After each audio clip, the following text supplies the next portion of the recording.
I'm Bob Brill. He's Eric Kramer. Welcome to Kramer and Brill, a fantasy football podcast, now a video cast too. And you can hear the podcast wherever you get your podcast. So you can see the video cast on YouTube. Just go to my Bob Brill YouTube channel, or you can find the links for all of this at kramerandbrill.com. That's the easiest way. But we're into week 16. We're coming down the home stretch. Full disclosure here. We're recording this on Tuesday before the Rams-Seahawks game and the Washington-Philly game. So we won't be mentioning those teams very much or players coming up. Now, if you followed our advice last week, which we hope you did, this is what you would have seen from your fantasy players. We liked and recommended Jonathan Taylor, 170 yards, a touch, and 23 fantasy points. Tyler Huntley, number 2 overall, 215 yards, 73 rushing, 4 touchdowns. Davis Mills, 209 yards, a pair of touchdown passes. Tyreek Hill, 12 for 148, a touchdown. Amon-Ra St. Brown, 8 catches, 90 yards, and a score. Craig Reynolds, 26 carries, 112 yards. Gabriel Davis, 5 catches, 85 yards, and 2 touchdowns. Josh Allen had 3 touchdowns. Jeff Wilson, 110 and a touch.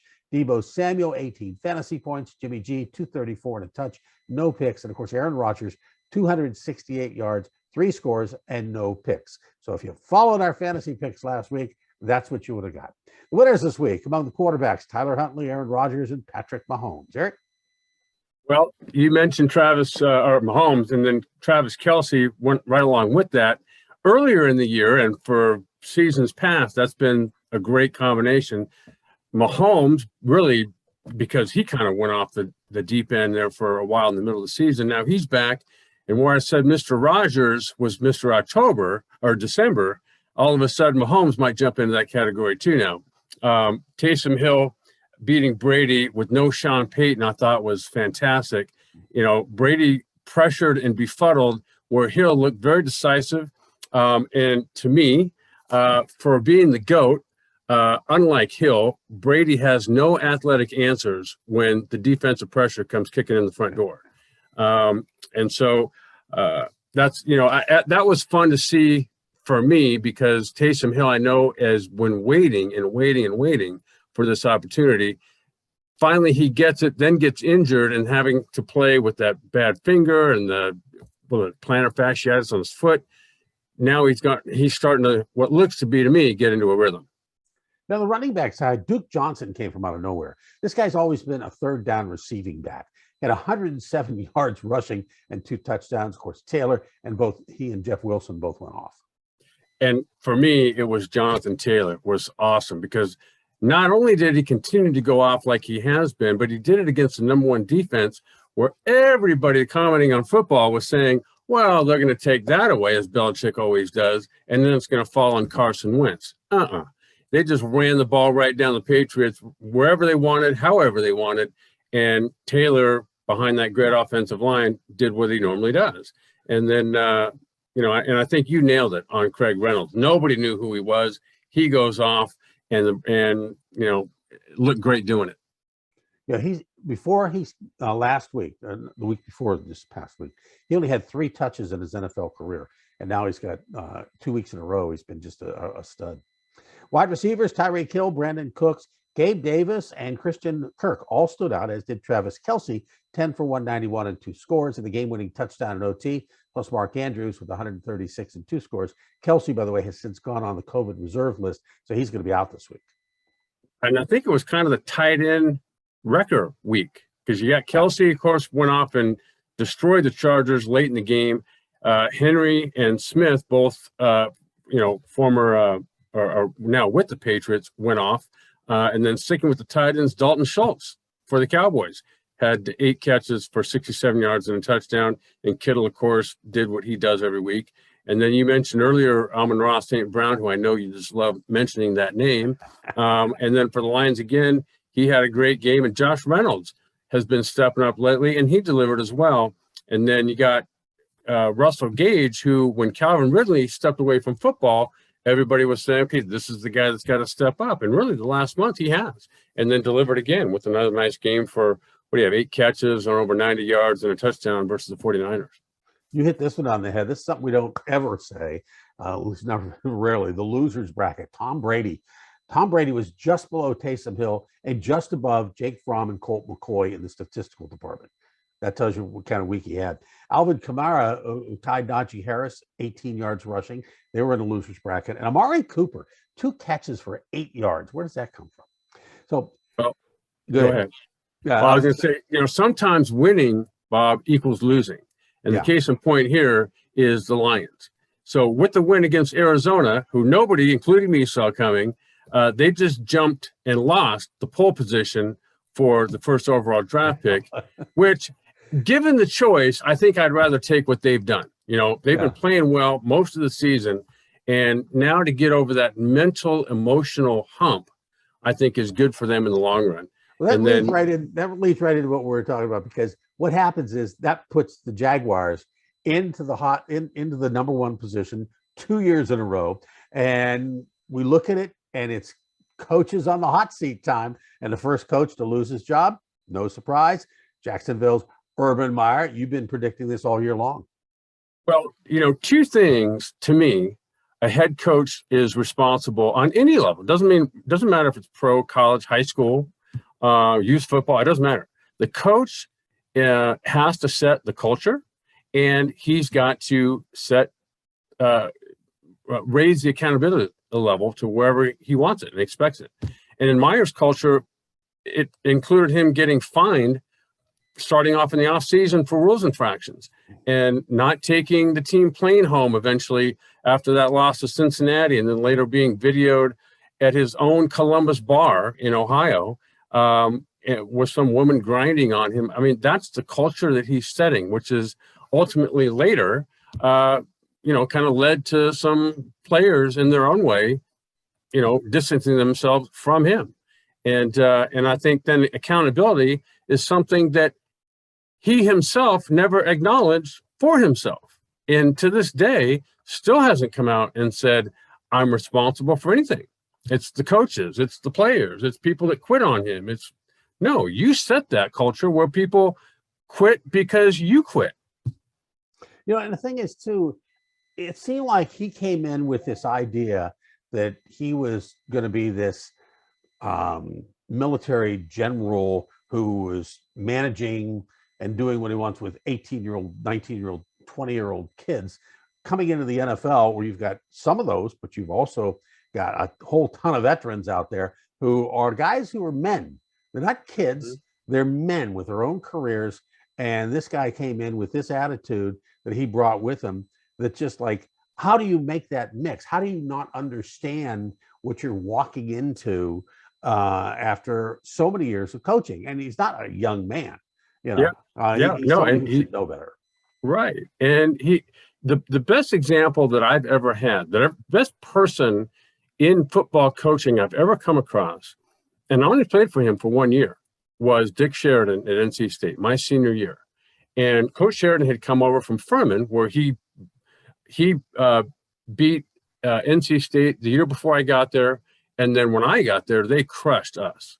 And that was and I think it still is a 1AA school. And what Coach Sheridan did is, you could tell very early on when he came in, and by the time spring ball rolled around, it was just a different way of doing things. The way he talked to us as players, the way his coaching staff spoke and communicated.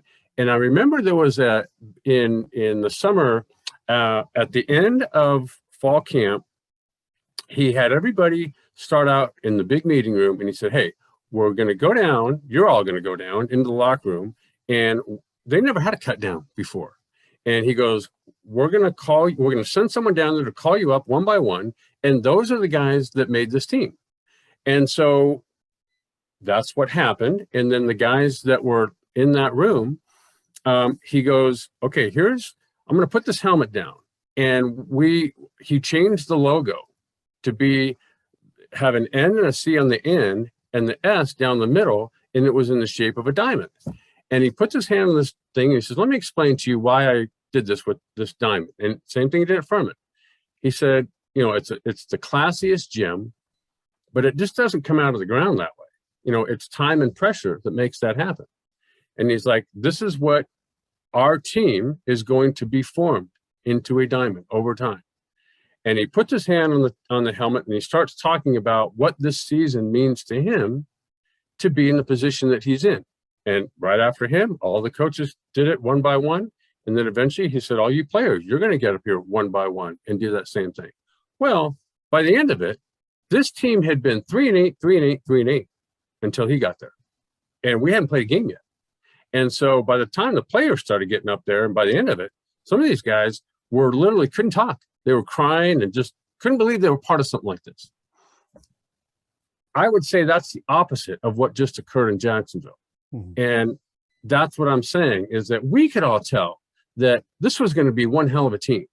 The schemes that we were using, the techniques that we were being taught, it was the same thing Furman was doing that killed us. So that's how our season turned around. And we went, I think, 8-2-1.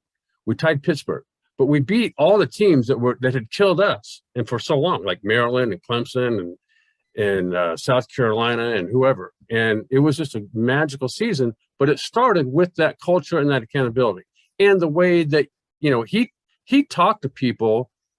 And still to this day, he's alive. He's 80 or 81 years old, and I still keep staying in touch with him. And he just got inducted into the College Football Hall of Fame. So it could have been football. It could have been Ford Motor Company. Whatever he was doing, it would have been different and special and unique. And that, to me, is what a head coach in football or anything should come in and establish right away. Brings out the life lessons, doesn't it? It does, yeah. Okay, let's take a look at this week's games. This is the first week of fantasy football playoffs for some leagues. Some started last week, so it's do or die for some teams. Starting on a Thursday night game, Niners and Titans and turnovers. So it'll kill you every time. If they can stay away from the turnovers, there might be some good shots here. I got to like Donta Foreman here, but that's really about it as far as the Titans are concerned. Well, the 49ers, as I think we all know by now, is built on the backs of the offensive line and whoever's running the ball. And last week it was Jeff Wilson. Prior to him, it's pick a guy. And I think whoever's the number one back this week, I would bank on him. Deebo Samuel's now back, and he had that week where he was, trying to come back, got his feet wet, but then he stood out. And then the receiver, as a receiver and a running back, and then Kittle, of course, is consistently doing what he does. And the guy that has kind of jumped up, I'd say, in the last 4 or 5 weeks is Garoppolo. And he's playing, to me, at a very high level now. And he's a guy, I think, that you can, through the air, bank on yards, touchdowns, completion percentage, taking care of the ball, as a guy that could be in the top, 8 or 10 quarterbacks in the league. Saturday games. Well, we got a couple of those coming up, too. Browns and Packers. Hard to even look at the Browns with one healthy player this past week, Nick Chubb. Possibly started Nick Mullins at quarterback again. Chubb, if anybody, is the guy I would play here, but I'm not sure I'd even play anybody on this team because they're so beat up. Well, and then you got the Packers, who just all of a sudden out of the blue, now they're another one seed. If the season were to end today in the NFC, so Rodgers is a given, of course, and then Devontae Adams after him. And the guy that I think that you can bank on this time of year for Green Bay is A.J. Dillon, because he's going to get the tough yard, but more importantly for fantasy owners, he's going to guy they're going to be giving the ball to down in tight in the red zone. Colts and Cardinals. Colts are dominating now and against the Cardinals team, which seems to be falling apart. I like everyone this week. I don't usually say that. You're going to start Taylor, of course. But this week, I do like Wentz and I do like Pittman. Just when I said bet the farm and the Cardinals, they lose to the Lions. And no one had a good day fantasy-wise. But I look for a self-correction here. So I'm thinking big games out of Murray, Ertz, and A.J. Green. Ertz is the guy that they now look for down in the red zone. Sunday, we got Giants and Eagles. Eagles, if they're healthy, I'm starting Goddard at tight end. Well, after 3 straight losses and ineffective quarterback play by Mike Glennon, this could be finally the week that we see Jake Fromm starting for the Giants. The problem for fantasy owners is there's just not anybody worthy weapon-wise for him to throw through. They lost a lot of guys, too. I mean, Daniel Jones is out for the season. I think Sterling Shepard is done. They're just, falling apart at this point. Yeah, and Barkley, his ankle never really – he doesn't look like the same guy. No, not at all. Rams and Vikings. Vikings saw Cousins pull in less than 10 fantasy points in a really disappointing win. He passed for 87 yards while Dalvin Cook raced for 89 and no touchdowns. Even Justin Jefferson disappointed. 4 catches on a team-leading 10 targets. That just doesn't happen usually. So against the Rams, I don't really see things getting much better. Then again, Cousins and Cook are usually better than the rest. So I'd be careful here. It's a sort of a maybe even a game time decision for you. The Vikings D was solid, and they should be again. And I think this is a possible shootout between two really good offenses. And I say possible because the Rams have a pretty good defense, especially lately, because Aaron Donald can just wreck a game if you feel if he's on that night. It's going to be tough to have any pass protection time. However, having said that, the Vikings have had a pretty good offensive line for the most part this year. Stafford, I think, is playing at an extremely high level, and I would also count on a large cup of Cooper Cup. Michelle's a good play. Beckham's even starting to get in the mix. And if I had Van Jefferson, I would possibly start him as a flex to add some punch to the whatever McVay is serving up. The Rams are obviously executing it at a high level. Bills and Patriots. Gabriel Davis has finally had the chance to show his stuff. Now, I've been talking about this kid all year, and last week was a breakout. I think he's still a solid start along with Diggs, if Diggs is healthy. And, of course, you're going to start Josh Allen if you have him. And in December, obviously, for fantasy people, the month of December is the one we all remember. New England needs a bounce-back week in a big way, and the Bills are who's in the way of that. And then 2 weeks ago in Buffalo, the Patriots made it happen with 3 passes by Mac Jones. They probably could have done it with 0. And I think the defense that was just, humbled in Indianapolis, they've got to reassert itself. And they're back home, possibly another bad weather environment in New England. And I think Belichick, will help right this ship and let Buffalo know that the division train in the AFC East does still go through Foxborough. Buccaneers and Panthers. Man, I'd love to see Tom Brady stinking up again, and the Bucs as a whole. But I don't think it's going to happen here. Shut out 9-0 by New Orleans. You know it's going to be lighted up time against Carolina. So any healthy player on this team is viable. Even Ronald Jones, if you have the need. Problem is, they got some unhealthy guys. Chris Godwin out for the season. Watch Leonard Fournette. He's been battling injury, as are Mike Evans and Rashard Perriman. And I'm not so sure Brady and the Bucs don't stumble again. I mean, Tampa, as in Tom, as in Brady. I don't, they didn't just lose. All right, they got shut out. They got embarrassed. They were at home. They lost, as you mentioned, 3 key players, Fournette being, to me, the most valuable one of those. And, Brady was clearly shaken. And not saying Carolina's going to win, but remember, Cam Newton, he was let go by the Patriots before the season even began. And then Carolina's got a pretty good defense. They're at home. It's a division game. And the Panthers, would love to wreck Tampa's stretch run here. And no one really to consider, in my opinion, to play for the Panthers offensively. But I just think, this is the season of improbable upsets. So why not Carolina here? We've been ragging on Cam Newton all year, and rightfully so. But we should probably give him a little bit of props last week. He actually had a pretty good week. Jaguars and Jets. Was that a James Robinson sighting? Wow. 18 carries, 75 yards. I like him again, along with James O'Shaughnessy, who I've liked since he's come into the league. In the battle of the 2 young quarterbacks, I'm liking Trevor Lawrence to break it open this week. See you later, Urban Meyer. Well, I think what helped the Robinson sighting was the no Urban Meyer sighting. Yeah. And like with Carolina, again, no one really to start or even think about starting here for the Jets offensively. But, hard to say who's going to win this game, but I think it's going to be the Jets. Lions and Falcons. Can I say it again? Amon-Ra St. Brown. Lock it in, man. Lock it in. Josh Reynolds, lock it in. And Craig Reynolds and Jared Goff. I'm good to go with these guys this week. And I'll jump back in with Matt Ryan and Cordero Patterson. Both are still very productive, even though the Lions are, the best, I think, of the bad teams with bad records. The Falcons, I think, are still somewhat significant. And, this could be a game that the 2 of those guys get back on track. Chargers and Texans. Against the Chargers, I'm going to sit on everyone this week. I'd be willing to flex Brandon Cooks, but really I'm going to sit everyone this week. All right. And I'd say no matter the opponent, I'll take the very 5 guys the Chargers have had come up every week. Herbert, Eckler, Keenan Allen, and Mike Williams or I guess that's 4 guys, but all very solid. You can pick another if you want. They got a good kicker. Throw in the kicker. Why not? Yeah. Ravens and Bengals. I really like any quarterback for the Ravens again. Last week I said start Huntley, and I'd do it again. Andrews, of course, but I don't really like anybody else on this team, even though if Huntley has a good game, he's going to have some decent receivers. But most of that goes to Andrews anyway. And switching over to the Bengals, they beat the Broncos, but it wasn't easy.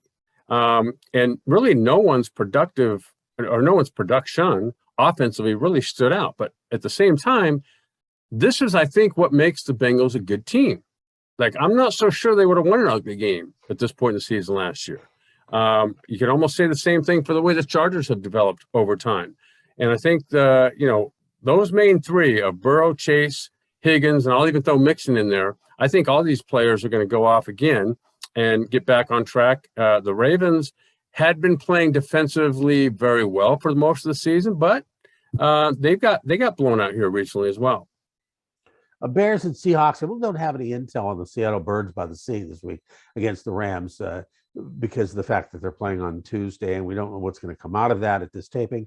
And, we don't know what the injuries or anything like that. So I'll leave it alone. Just watch the injury wires as you go through the rest of the week. So I'll let you talk about the Bears. Except I'm going to say this.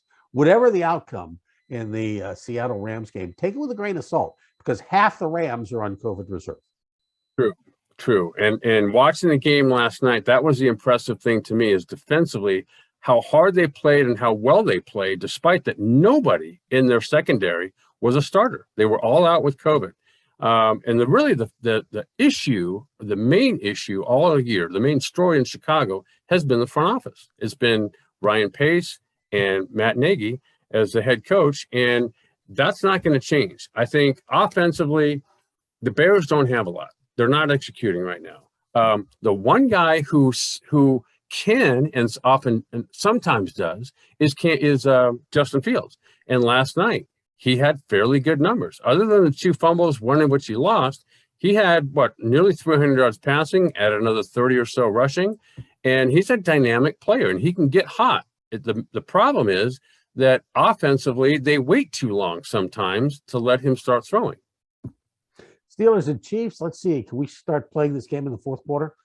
To be fair, the Steelers actually started playing in the third quarter last week. So defense seemed determined to regain their reputation and carry this team. So I'd start the D, and not sure if I'd start anyone else. Freiermuth is being looked at for concussion, so you want to keep an eye on him. If he's good to go, he's obviously a play, but he may not be good to go. And the Chiefs, to me, they went from start no one to start them if you got them. And I'd say the big three, stick with those: Mahomes, Kelsey, and Travis Hill, or Tyreek Hill. One of the things I want to bring up before we move on to the next game, 2 weeks in a row, Chase Claypool, who's a really good kid, but just made some dumb mistakes that, normally a kid that smart wouldn't make. And he got benched 2 weeks in a row. Tomlin said he benched him. And, Steelers have a good backup wide receiver. So they didn't lose a lot. They lost some. I guess the question is, we're seeing this probably more. And I know you're some years removed from playing in the league, but when you were playing, it seemed like, players were given more time to get into being a starting receiver, running back, whatever, with few exceptions. But, is the NFL rushing some of these kids too soon? I don't know. I think that my opinion on this matter is that where Claypool made a mistake, the first of which, of a few, one of which was saying how he wanted to have, music playing right at practice. Well, that's kind of a normal thing now in high school. I've seen it. And these kids will bring these, boom boxes or whatever they bring onto the field, and they'll set it down and start playing it. That's sort of the culture now. And I think Mike Tomlin handled it beautifully and said, well, he's a receiver. I'm a coach. We're going to keep that division of labor where it is. And that's where Claypool didn't get it. Mm-hmm. And until someone like Mike Tomlin, who's been around a while and and knows people, knows the game, knows exactly how to draw the line, did it. And then it's up to Claypool to get on his side. And that's, to me, the job of a very good coach in Mike Tomlin. And that goes back to the culture I was talking about earlier. You set the culture by the way you set your own example for your own life and the way you handle yourself, and people follow. And when they don't follow, that's what Claypool just jumped into. There's consequences that go with your choices. And that's what happened to Claypool. And it comes down to the standard is standard, I guess, huh? Very well said. Broncos and Raiders, not much to like here, but Daniel Carlson, the kicker, who is solid, and Foster Moreau filling in for Darren Waller, who was targeted and had more than 10 fantasy points. Oh, and I think, switch over to the Broncos, because Teddy Bridgewater had to leave the game with what looked like a pretty serious head injury. I'd keep an eye on his status this week, because without him, it goes over to Drew Lock, who steps in at quarterback. But with or without Teddy Bridgewater, all the Broncos potentially have each week is a running game. That's it. And then last week, it showed up some, but not like it has been. And I think, that's what your choices are going to come down to. Do you play Devontae Adams if you have him, or Melvin Ingram? Washington and the Cowboys. Again, we have Washington on a Tuesday, but if he's healthy, I'm putting Gibson up all day long. Well, and, again, for the Cowboys against the Giants' shaky defense coming in, Prescott didn't do much for the second week in a row. And I think CeeDee Lamb, though, has become their go-to guy in Dallas here lately. And in the second half, they finally got the ball to him, and and it doesn't matter whether it's receiver screens or end arounds or downfield throws. He's the guy that continually shows up. The other guy right now has been Michael Gallup. Doesn't really put up quite as big a numbers typically as CeeDee Lamb, but is very talented, strong, athletic guy that they do go to now. And then to me, the guy that you've acknowledged all along and is kind of really the new sheriff in Dallas, running back wise, even though no one on the Cowboys wants to acknowledge it, it's Tony Pollard. And the speed, the athleticism, the toughness, the inside running, the receiving, he's got it all. And I don't know why that with Ezekiel Elliott banged up with that knee, why not let him rest? Why not get him ready for the playoff run instead of churning up what is right now? He's not 100%. Everybody can see it. Why not let Tony Pollard take over for a while? In the last 3 weeks, he's had right around the same amount of points, give or take a couple, as Zeke had in the starting role and Pollard in a backup role. I'm with you on this. I mean, I really think that they should be, putting Zeke on a backup role at this point. Let him rest. Monday, Dolphins and Saints. Saints are an enigma. They shut out the Bucs 9-0 the week before they destroyed the Jets, with Taysom Hill scoring 26 fantasy points. This week, he barely had 10, and they still won. But he's going to get 40 to 70 yards rushing, maybe a touchdown or two. And if he has a halfway decent passing day, he's going to be fine. So I'm starting him, but I'm also going to take Marquez Callaway, who had 112 yards of the 154 that Hill threw for, just for grins. Then you got the Dolphins. What have they won now? 6 or 7 in a row? Yeah, it's amazing. They're like the hottest team in the league. And you've been loving Tua all this time, And I would play him again this week. I mean, again, this is two really good defenses. As you mentioned, the Saints just shut down one of the best offenses in Tampa. And then the Dolphins have been doing that sort of consistently throughout the year. I think the Saints defense is, like I said, elite. I like the reemergence right now of the receiver Devontae Parker with Miami. Waddle has shown some flashes, but I think consistency-wise, he's not there yet. And Gesicki, historically, he's been a touchdown machine there with Miami just because of his length and his athleticism. But he's gone 7 games in a row, I think, without a touchdown. So I think really the one guy is it's Tua, and I think possibly Devontae Parker. There you have it. Kramer and Brill, Fantasy Football Podcast, now video cast too. You can hear the podcast on iTunes, Stitcher, Libsyn, Odyssey, wherever you get your podcast. And now you can also see the video cast on YouTube by going to my Bob Brill YouTube channel, or by finding the links for all of this at kramerandbrill.com. That's the easiest way. Go to the website. They're right there on the homepage. For my friend and colleague, Eric Kramer, I'm Bob Brill. We'll see you next time.